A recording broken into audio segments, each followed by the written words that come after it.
there, listener. Welcome back to Revenue Insights. Today, I'm picking the brains of Lorena Morales. She's the Director of Global Digital Marketing Revenue Operations at JLL. Thanks for lending me some of your time, Lorena. Of course, Lee. It's my absolute pleasure to be in your podcast. I'm a sucker for podcasts, so interviews like this make me energized, and I enjoy them quite a little. So happy to be here. Amazing. And I'm really interested to dig a bit more into your journey. I've been reading up on kind of your background and your career history and actually listening to some of the other podcasts that you've done. And often the thing that I picked up on that was the change that you've had in your career to date. So you're in perhaps one of the longest job titles that I've ever seen, Global Digital Marketing Revenue Operations. So I'd love for you to give a bit more color around that. What has been your story to get to this point? Well, first, you're right. Between my name and my job title, my business cards are insane. Like, they wanted to trim them at the very beginning because it was like, your name is long, your title is long, what are we gonna do? So, so apart from the fancy title, what it means is that back in the days, I was in the consultancy space as a VP of marketing for revenue operations as a service company. And that was my first jump into revenue operations back in 2018. And so I kind of heard the word for the first time. The CEO asked me to join the company because he was interested in my design thinking background and design and product design and all these things that I've done previously. And suddenly he told me, hey, there's this thing that it's not going to be a buzzword anymore. It's going to be a methodology that companies are going to start implementing because it's a need. Would you be willing to run the marketing department for us? And I said, yes. I just jumped to the opportunity without knowing what the hell was revenue operations. And so today, a couple of years later, JLL needed kind of a fresh set of eyes to come to the company, or fresh blood, because they are starting to invest in the methodology. We're starting to see that revenue operations is not unique to the SaaS businesses. Now it's enterprise companies and these huge organizations that are betting on, hey, maybe if I convert from legacy operations to revenue operations, I'm going to start to see more revenue and prevent revenue leakages in order to do my customer journey a little more smooth. And so my title, what it means, apart from the fancy name, is that I run the 8 regions that are more profitable for the company. So I deal with APAC, with EMEA, and with Americas, with the specific countries, to really come together as a team. And for example, right now, we are working on defining the lead management programs for each one of the regions. That's a beast.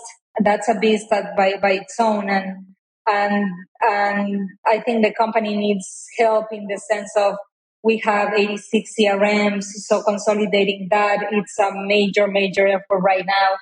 It's not under my wheelhouse, but I am helping with the effort. I am being considered in the effort that is happening there. I have to do with the Eloqua consolidations as well. Making people understand and educate people around what is revenue operations and how you can benefit from it, work cross-functionality, or in a cross-functionality way. All these things that revenue operations bring to the table is exactly what I'm trying to do at JLL, or Jones Lang LaSalle, as many people know it. Amazing. And I'm really interested to understand, because a lot of the operations leaders that I've spoken to, obviously revenue operations, typically, they're typically coming from a sales background, or it's been a sales operations background. Yeah. You were, I believe, VP of marketing at Go Nimbly, and then you've made the transition. So I'm interested to know why. What was it about revenue operations that made you want to take a pretty big sideways, kind of upwards jump? At some point at my previous company, I was involved with the customers, so delivering the revenue operations as a service to the customers directly. So I got to see from the first sight transformation in businesses that was very real and that was very, very fast and very complex and very misunderstood. So that for me alone was a challenge to say, do I want to work in this? Yes or no? And so it was kind of an inherited love because, as I told you before, I didn't know what this thing was. The CEO educated me and some other people in the company. The CSO, which is now the new CEO, also a brilliant mind in the space, um, helped me understood what was this function that ultimately, because that's what happens, it ultimately becomes a function. What happened inside of me was I saw the opportunity, and I started to see operators become more strategists into the revenue table. They didn't have that chance before, and I was one of the very first generations of people, among with other friends of mine, that are marvelous in the space, to really start executing on revenue operations. So I learned the methodology, I executed on it, and when JLL called me, there was no other way for me but to say yes, because what was more interesting now to me, or more appealing, was the opportunity to work with a global team. That's something that I didn't have before. The the opportunity of being in a room with 12 different accents, for me it's unbelievable, and for me it's what energizes me, and it's what makes me smile, because I was a little bit done, because I've been in the Bay Area for 11 years, or even though I am Mexican, I've been in the Bay Area for 11 years, almost working for the white guy, mostly for startups. And I didn't get this sense of diversity, true diversity. And that's what I have at JLL. And a little more organization, if you must say. Even though things move a little slower, I think the organizational structure for me, it feels more safe, and it feels more uh, comfortable. It fits a little better than the hectic life of a startup, where like every single day you're working 24/7 on into putting fires down and these type of things. So yeah, that's how the change happened. But pure marketing, or traditional marketing, as people know it, is and was always my strong suit, even though I became, and I describe myself as a holistic executive, revenue executive, because I understand the business broadly. I don't know, I'm equally dangerous in customer success than I am in marketing, that I am in sales, because I learned myself the processes that needs to take into, for example, compensation models, or like, for example, how to really upsell and cross-sell effectively, how to manage those accounts, how to merge the GTM strategies with those strategies as well. So all those things took me to where I am today, and I think I don't regret a single thing. Something that really stood out to me there is you were talking about like the team that you found at JLL. I wonder whether that's almost like a cultural fit in a way, as you mentioned. Coming over from starting your career over in Mexico, and going to the US. I know from being in the UK to the US, it's slightly different, right? And but from a language perspective, we don't have quite the same differences to what you've got there, and that's the thread that I actually want to continue probably a little bit later. But I'm really interested to continue the line that you talked about was from marketing, because obviously with typically with revenue operations, you're coming from a you know more usually from like a sales background. So do you think coming from a marketing background gives you a different perspective to how you're now doing revenue operations at JLL? Definitely, because if there are the two departments that understand truly the customer, for me, it's customer success and marketing.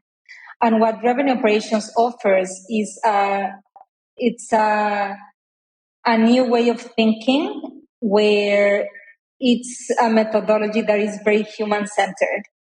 If you don't focus on your customer, there's no real definition of revenue operations. Revenue operations, yes, is aligning your GTM teams. Yes, is breaking some silos, Yes, it is finding the revenue leakages. Yes, it is working with the systems. Yes, all these things.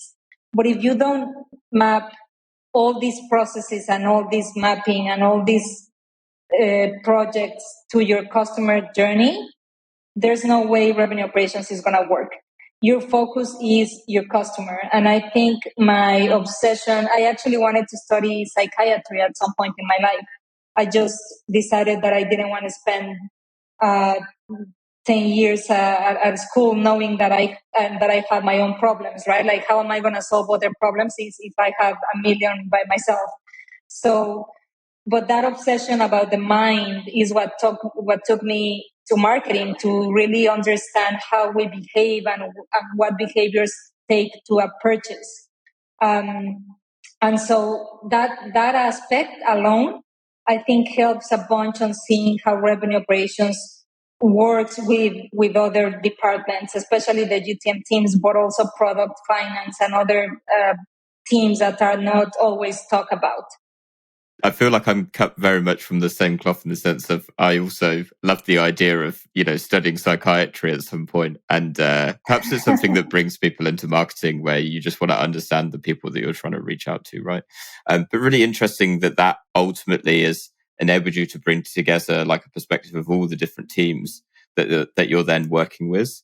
And so on that note then, what was it about the role at JLL that really attracted you to it? We've talked a little bit about the culture. Was it just that, or was it kind of beyond what JLL was trying to achieve that attracted you into it?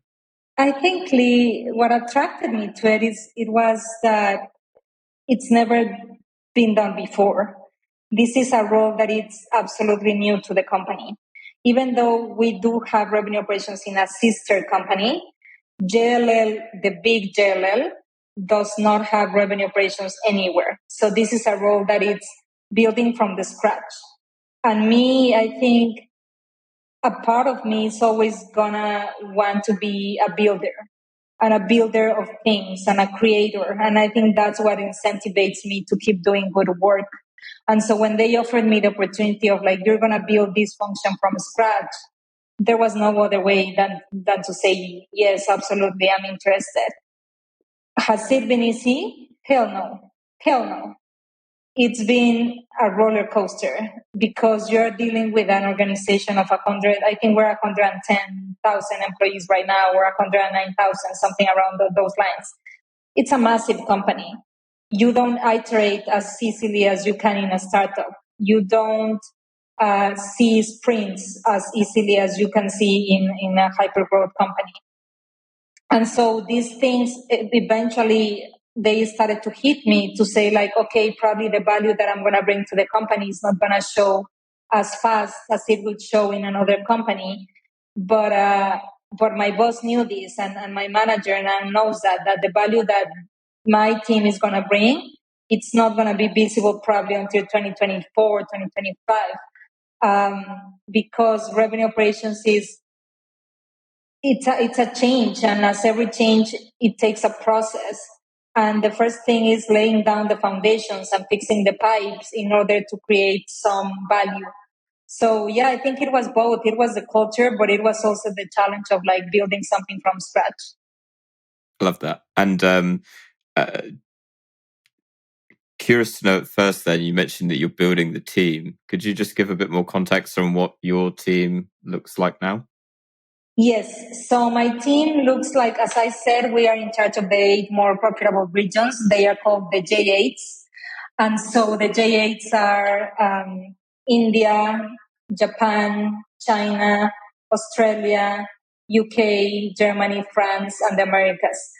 And so right now my team, I have a director of revenue operations in EMEA who is my eyes and behaves as my second, or my right hand in the MIA market, because he understands the business better than anyone. And then I have his equal in APAC, a very talented woman that has been with the business again, like I believe like 4 years or 6 years. So really talented people around me. Then I have an analyst because that's one of my weaknesses. Data is something that I understand and that I am really dangerous at, but I understand it on the high level. So if you show me a Salesforce dashboard, I'm not gonna crack, but I'm not gonna be the person that goes and analyzes the numbers because that was never part of my career. So that's why I have an analyst. And then on top of that, I have a program manager and a lead management agency of about 12 people that are in charge of the lead management programs in JLL. So it's quite a big team for something that a lot of people don't understand yet. But it's a very nimble team and it's a very agile team because we are starting to implement new tools at the company that the company honestly was afraid to try, and so far it's been shown a success. And I think that's what I am good at recognizing the talent that I see and to make that larger than life. And so I'm really good with people and people trust me for some reason, and I think that's one of my strongest suits in my career. Yeah, and I think the point that really stood out to me there was you mentioned no one really knows what revenue operations is. Well, that's really what brings us here today, right? Is to try and get our heads around it a little bit. And so I appreciate the transparency. So in terms of like building it from scratch, you've got your team starting to come together. In terms of like some of those early challenges that you're working through when when you got through the door on your 30, 60, 90 days, and you were taking stock of everything that you were going to be building around and building from, what challenges were you faced with at that point? The first one is gonna sound a little kind of like, oh my god, going back to 2000. But the first thing that I they didn't have a CRM by any chance, or no, the first thing that I saw was that there was not a common definition or understanding of the taxonomies or what is an MQL or an SQL or an SAL. And even though Forrester right now has this methodology called the demand waterfall framework, where you're not supposed to measure MQLs, but you're supposed to measure opportunities. JLL is not there. JLL is a little behind that because of the size of the organization and because digital marketing is fairly new. It's a fairly new department. So one of the first challenges was, how do I make sure that people understand what is an MQL globally? So because what was an MQL in Japan was never going to look the same in Germany or in France or in the US. And people had a hard time understanding what was the difference between an inquiry, an AQL, and an MQL. So reporting was a big, big challenge, and it's still a big challenge, but I think it's a challenge that is controlled now. And the only piece that it's kind of creating a little chaos is the data that we have to chase the salespeople, that not necessarily everyone is inputting the information in the CRM. So things that are very revenue operations, it's exactly what we're trying to solve right now. But the low-hanging fruit was definitely lead management, for sure. Yeah, well, what I've taken from that is it could have been worse. It really could have been worse. But in terms of you've been there for, is it near enough 18 months now? Yeah, about that. So about a year and a half. And obviously, given we're recording this right at the end of November, and you kind of alluded to it earlier, but what's the project that you're working on right now that you're particularly passionate about fixing? I'm guessing we've come on a little bit since getting common definitions for lead status. So what's something that's really top of mind for you? So right now it's putting the right tool stack in the hands of the business, and by the business I mean the salespeople. So since it was a very some of the processes were very old school and they worked for a while, but now the new generations at JLL are starting to believe that the more intel you have in the accounts, the better you can target them and the better you can offer some value. So I think one of the the projects that excited me the most was bringing a chatbot to the website. And I know it sounded kind of basic because in a startup, the implementation of a chatbot can be a week, 4 days, something like that. In a company like JLL, it took like around 9 months or probably a little more. And so it took the understanding of the competitor landscape, then the understanding of like what are the teams that you're gonna work on, because in a startup you deploy the tool, you work with IT, and boom, that's a win.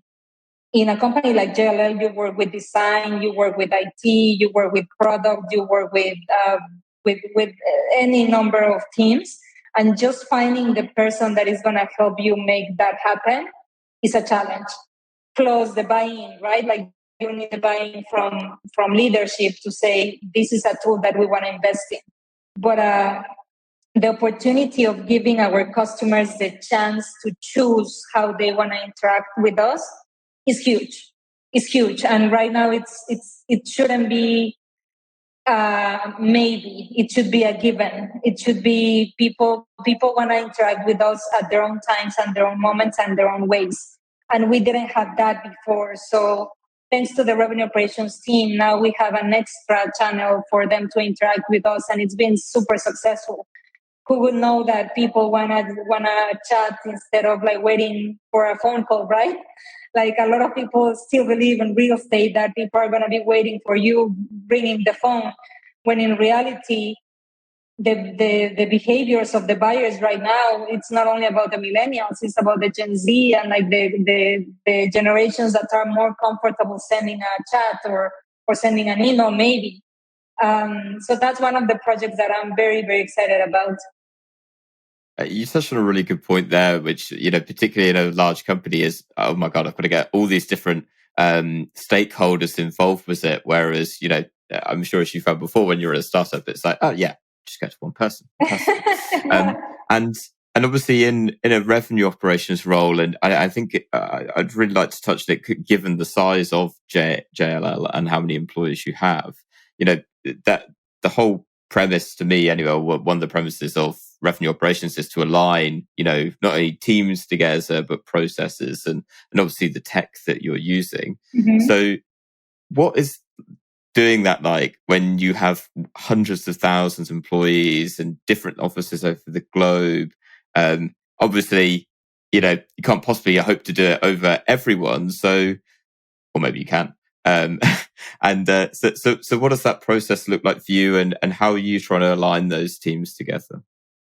It's a lot of work, Lee. Like, I'm not gonna lie. It's not a work that happens from night to the next day. It's not an easy process because, as you're saying, like the schedules. Number one, everyone is in different time zones. Getting a meeting with at least 25 people is almost impossible at this company. So just starting there, it's kind of hard to manage time zones. But I've always believed that if you want something, you're going to work hard enough to get it. So I think everything starts by recognizing your champions and then try to start, because everything is a cascade effect.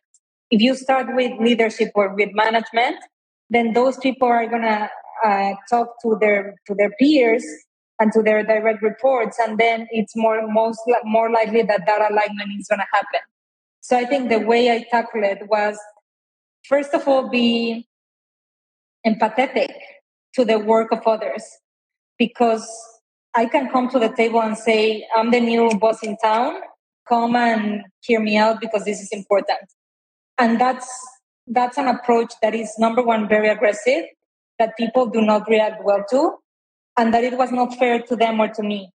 And so the approach that I took was, hey, listen, I am the new cool kid in the block. I wanna help do your job better and faster. How can we make that happen? Is there a way that I can, if you would have a magic wand right now, what would you do? What would you do with that? So something that I'm really interested to ask you, obviously, with going into 2023, and obviously the market is very different now than it was 12 months ago. It's been a very different year for go-to-market teams. And as you've been building out the revenue operations function over at JLL, are you taking that into account for your plans going into the next year? Or are there any contingency planning that you're kind of building into it? Or from your perspective, are you still plowing on ahead as you kind of have been for the previous 12 months? No, I think definitely the way the economy is right now has impacted everyone. And so not only budgets has been frozen and headcounts have been frozen as well, and like all these things that every single company is experiencing, like cuts in every single thing that you can imagine. JLL is not the exception. And so with that, I think the only answer to that is being able to do more with less. And what I mean by that is I am starting to train my people or my team to become true generalists. And what that is if you are, for example, they call these T-shaped people in design thinking. So where the T is the areas that you can move in other areas, and the larger part of the T is your specialization. So you remain specialized in something, but you keep learning about the other sides of the business in order to become really, really dangerous in different areas, the same way that I am today. And so I'm starting to create this mini generation of journalists, which is something that I learned at my previous company, because that's what you need in situations like the one that we are living. And so I think that's one of the measurements that I am taking without losing my North Star, which is my North Star has always been revenue, right? Like how do I prove revenue within this framework, within this methodology? And so that's where we are going. I really love the line of doing more with less. And I'm actually curious, could you perhaps give an example in terms of that T shape of how you're kind of branching out as part of it? Yeah, for example, I have my program manager. He's fantastic in organizing the schedules and everything. I asked him to do the training of revenue operations from HubSpot because I want him to understand an SLA or things that are not necessarily on his realm or his job. I don't want my team to have the mentality of like, that's not my job, so I'm not going to pursue it. I want people to say, oh, you know what? That's interesting. Let me take a look at it. Let me take a stab on it. And so that's one example. And I'm trying to do the same with every single person when it comes to revenue operations. Another example, if you are really good at Salesforce, why you are not equally good at Marketo or Eloqua or HubSpot or whatever that might be. So you become this true revenue operations specialist or revenue operations manager, revenue operations director, whatever the title might be. Titles are a little irrelevant to me sometimes. So that's an example. It's a really interesting way of, I guess, it's development really for people that are in revenue operations, right? And I tend to find with revenue operations in particular, you're looking at the entire customer journey as we were talking about earlier. And to your point of doing more with less, it's very much looking at it and going, okay, what are we doing already? What do we need to be doing more of to ultimately help us generate more revenue, and ultimately what we should also be doing less of as well, right?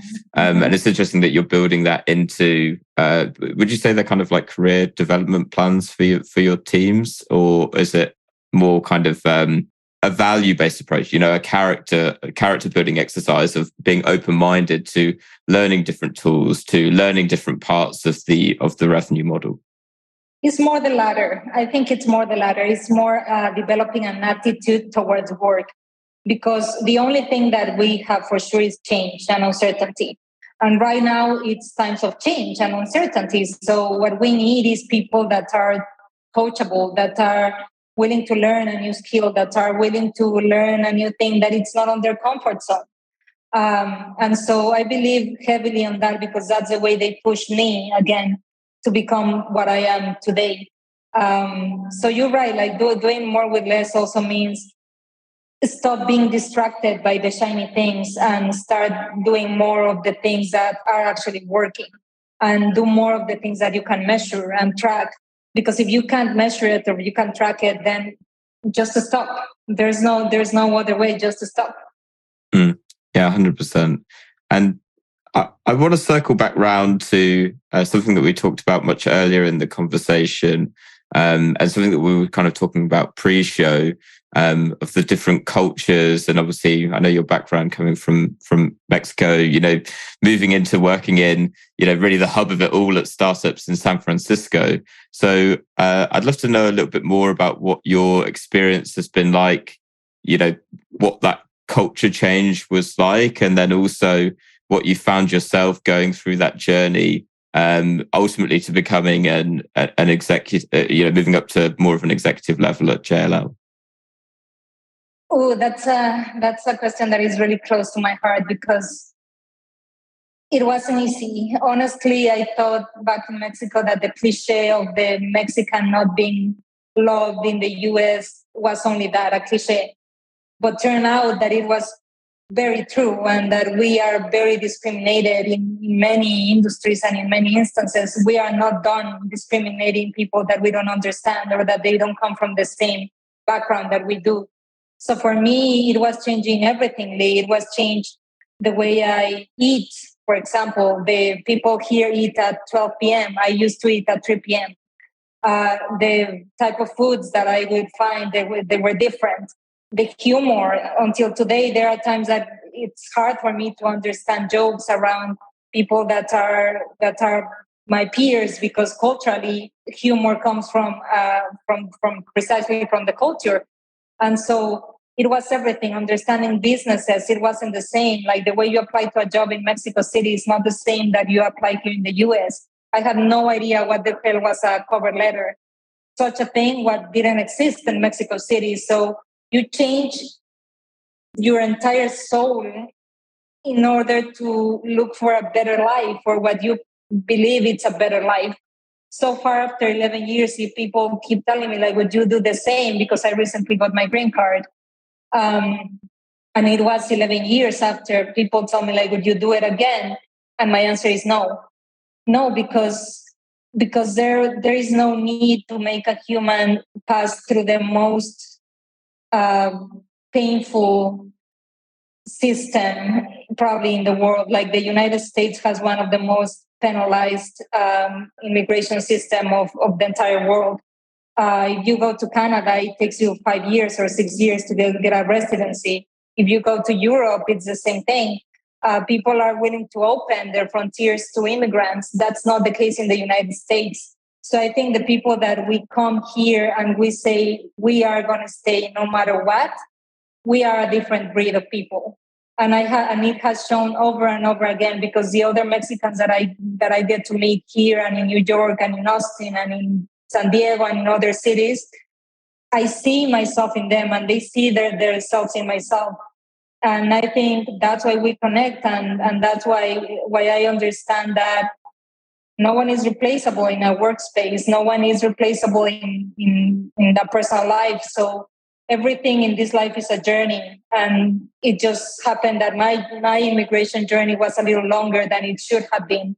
But I finally did it, and I'm still here, and that's one of the biggest achievements of my life, probably. 100%. And I appreciate the openness around it as well, because ultimately, the decisions that we make and the journey that we inevitably follow, I find tends to shape who you are. And it's quite interesting that, to your point, if you were given the option to do it again, would you? And now it's being no on this occasion. It's one of those. To me, it's always one of those unanswered questions of, well, I wonder what would have happened instead. What direction that you would have taken. Yeah. Would you have gone down the same route and gone into marketing and then all the way into operations, or would you have been you might have been a psychiatrist? Yeah, exactly. Or maybe an actress, or like something very dramatic. I don't know. But here we are, and I am in marketing, thank God, and in revenue operations, and I am very happy with where I am in life today. Yeah. Well, That brings us to a lovely point to ask the final question then. If there is one book that you would recommend to other operations leaders, marketing leaders, revenue leaders, which would it be? Recently, I had to, because I believe in this guy tremendously, David Gerhardt. It's CMO at Drift. Today, he's running his own thing, and he does fantastic content. So he recently released Founder Brand, and he talks about how he built the Drift brand based on the story of the founder and how you should do that over and over again. Very interesting aspect of how to build a brand around a business. But I think more than that, that's a business book. But more than that, a book that really changed my perspective of things is called A Whole New Mind by Daniel Pink. It's unbelievable. Like, people, if you're looking to read a book that is going to change your perspective of things, this is the book. It talks about how the right side people was, or the right side brainers, were not considered in the past because we were seen as the creative people, or that the creative people didn't really bring anything to the table. And now how those right brain people are going to kind of rule the world because the way we see things is unique. So it's very, very interesting. So those are two books that I recommend to everyone. And then Anti-Fragile by Nassim Taleb, because I think in spaces where you are feeling that you don't know where to go or you don't know what to do, for me, being anti-fragile, it was never about going back to the state that things were. It's about changing and evolving into a new type of human. And that's what anti-fragility means, how to break a system in order to make it better at the end. But you have to break it first, precisely. So those are three books that I recommend to everyone. So yeah. I love that. I was most of the people that listen to this podcast are listening at home, so they're not watching this video. But this is the first time that I've had a guest that has mentioned a book that I actually have in the book stack that sits behind me, because I've got. Which one you have? Yeah, I've got. I was reading Founder Brand earlier this year, so I can second that recommendation. Yeah. The word, by the way, resilient. I don't believe in resilience. I don't believe in that word. Like, I hate it. It doesn't speak to me at any level. So instead of resiliency, let's start being anti-fragile. Like, that's something that it's more powerful. But anyways, Lee, yes. Anyways, I love that though. I disagree, but I think that's a whole different conversation that we can talk about another time. Lorena, it's been wonderful to chat to you. For anyone at home, I know you're really active on LinkedIn. You do loads of podcasts. And if anyone at home, anyone listening would love to connect with you, learn a little bit more and see more about what you're talking about, where can they meet you? You just hit it in the nail in the head. LinkedIn is the best way to reach out to me, because I don't reject anyone. I am very active in my messages, and just reach out there, or in Twitter. On Twitter, I am at Morales Lorena SF. On LinkedIn, I am at Morales Lorena. So find me there, connect with me, and I'm very happy to hold that conversation always. We'll make it even easier and put it in the show notes. So well, thank you again, Lorena, for a wonderful conversation and 3 great book recommendations as well. And thank you to the listeners. We will catch you next week. Thank you all. Bye-bye.